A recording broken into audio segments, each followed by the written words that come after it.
1948 жылы Австралиялық Саммертон жағажайында белгісіз ер адамның мәйіті табылды. Бұл қылмыс алғашында қарапайым оқиға болып көрінді, бірақ біздің заманымыздың ең танымал құпияларының бірі.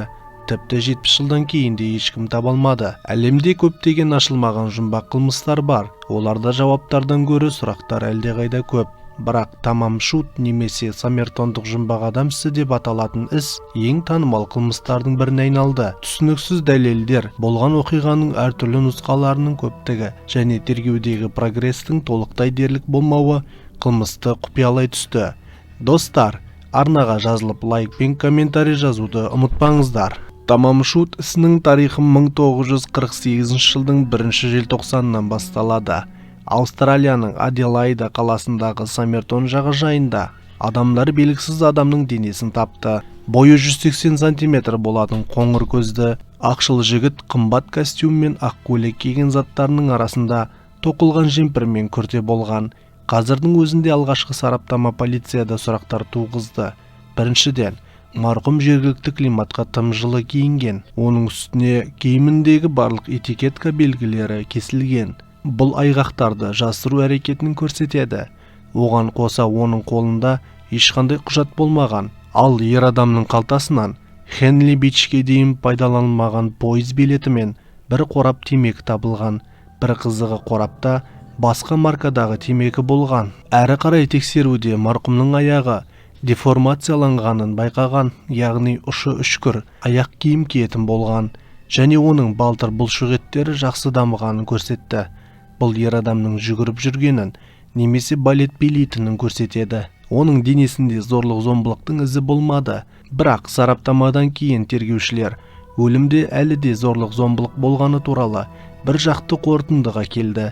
Ең алдымен марқұм уланған. Келесі күндері стандартты жұмыс жүргізілді. Полиция мүмкін болатын куәгерлерді сұрады. Сот медициналық сараптама жәбірленушінің киімдері мен жеке заттарын зерттеді.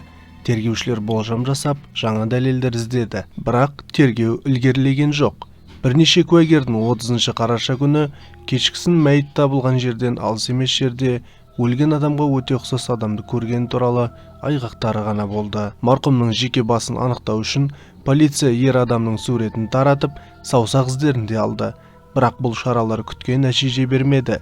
Тергеу мәліметтері бойынша 1948 жылдың желтоқсанынан 1953 жылдың қарашасына дейінгі кезеңде жәбірленушінің жеке басын анықтау үшін 250-ден астам мәлімдеме жасалды. Алайда олардың барлығы жалған болып шықты. Істегі басты нәтиженің бірі теміржол вокзалында полицейлер тауып алған марқұмға тиесілі мыс чемодан болды. Ішінде ер адамның жеке заттары болды. Мәйіттегі киім жағдайындағыдай чемодандағы заттардың барлық белгілері кесілген. Табылған дәлелдер билікке бұл жұмбақ істі тергеуде алға жылжуға көмектеспеді. Көп ұзамай Аделаида жағажайларының бірінде белгісіз адамды өлтіру оқиғасы кеңінен танымал болды. Жергілікті тұрғындар полицияға жаңа ақпаратпен үнемі хабарласып тұрды, бірақ олар әрқашан сенімсіз болып шықты. Ал бұқаралық ақпарат құралдары бұл оқиғаны белсенді түрде жариялады. Бұл оқиға көп ұзамай теңдесі жоқ жұмбақ деп аталды. Ал өлген адам саммертондық жұмбақ адам деп аталды. Біраз уақыт тергеу тоқтады, бірақ кейін тергеушілер жәбірленушінің заттарын қайта қарап шығып, жасырын қалталардың бірінен тамам шут деген жазу бар қағазы тапты. Бұл жұмбақ олжа көптеген пікірталас тудырды. Детективтердің ешқайсысы бұл сөз тіркесінің нені білдіретінін елестете де алмады, бірақ бәрі оның бұл түсінікке толы екенін түсінді. Зерттеушілер мен кітапхана қызметкерлерін тарта отырып, полицейлер бұл қағаз парсы философы Омар Хайямның рубаят жинағынан жыртылғанын және түп нұсқадан аударғанда аяқталды дегенді білдіретінін анықтады. Полицейлер жазуы бар фрагменті кесілген деп болжанған кітапты тапты. Ол Жаңа Зеландиядан келген адамға тиесілі болып шықты. Оның айтуынша, оқиғадан 10 күн бұрын белгісіз ер адамның мәйіті табылғанға дейін оның көлігінде Гленелгте тұрақты тұрған. Көлікте Омар Хайямның сирек кездесетін шығармалар жинағы болған.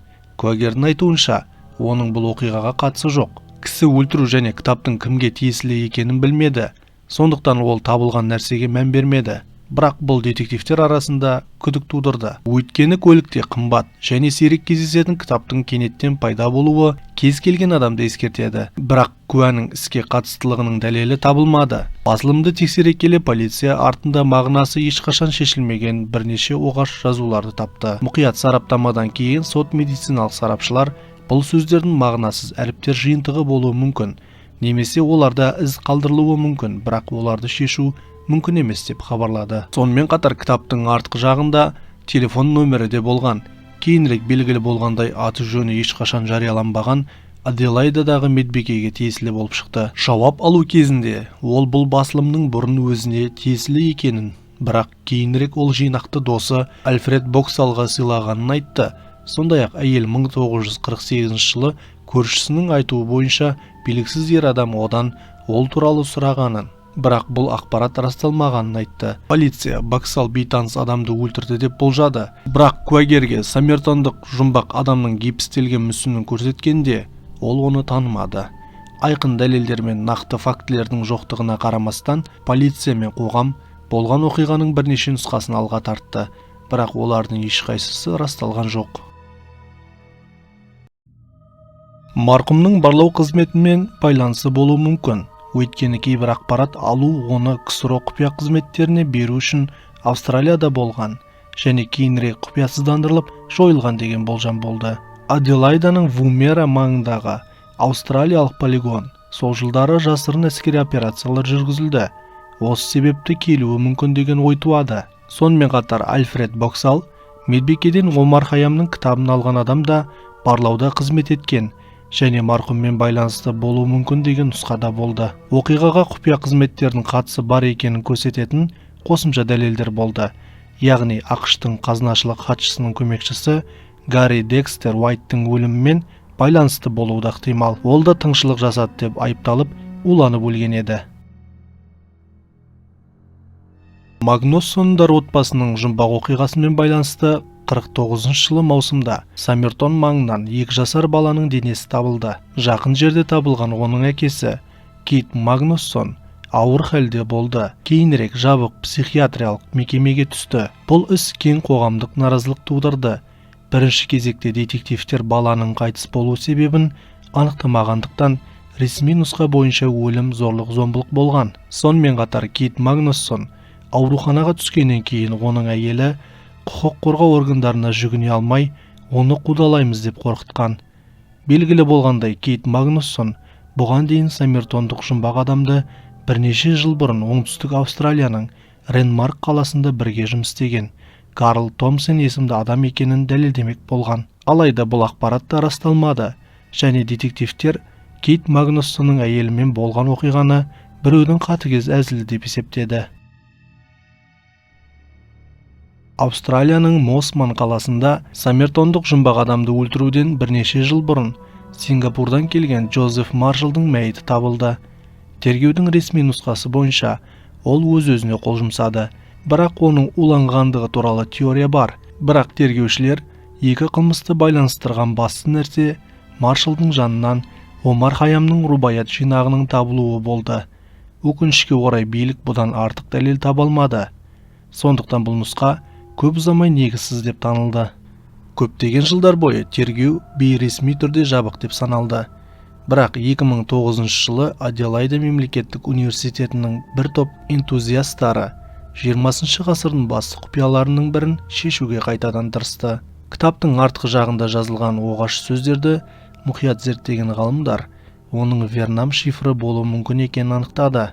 Бірақ қазіргі уақытта олар оның кілтін әлі таба алмады. Сонымен қатар олар марқұмның кейбір тістерінің болмауымен, яғни гиподонтия ауруымен зардап шегетінін, сонымен қатар өте сирек кездесетін жүрек ақаулары бар екенін анықтады. 2010 жылы топ рубаят кітабына байланысты Аделайдалық медбикенің ұлының суретін алады. Таң қалдырғаны баланың құлағының құрылымы ұқсас.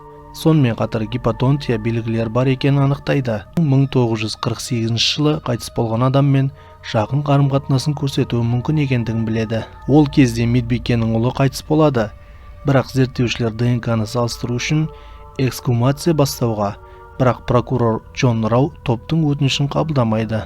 Дегенмен 2021 жылдың мамырында австралиялық полиция самертондық жұмбақ адамның денесін эксгумациялады. Қазіргі уақытта детективтер марқұмның ДНК-сын зерттеп жатыр және оның іс бойынша басқа айыпталушылармен байланысын анықтауға тырысуда. Анықтау үшін заманауи технологияларды қолдануда. Қазіргі уақытта полицияның күш-жігері нәтиже бермесе де, іс ресми түрде қайта ашылды. Бұл жақында өткен ғасырдағы басты криминалистикалық жұмбақтардың бірі ақыры шешілуі әбден мүмкін дегенді білдіреді.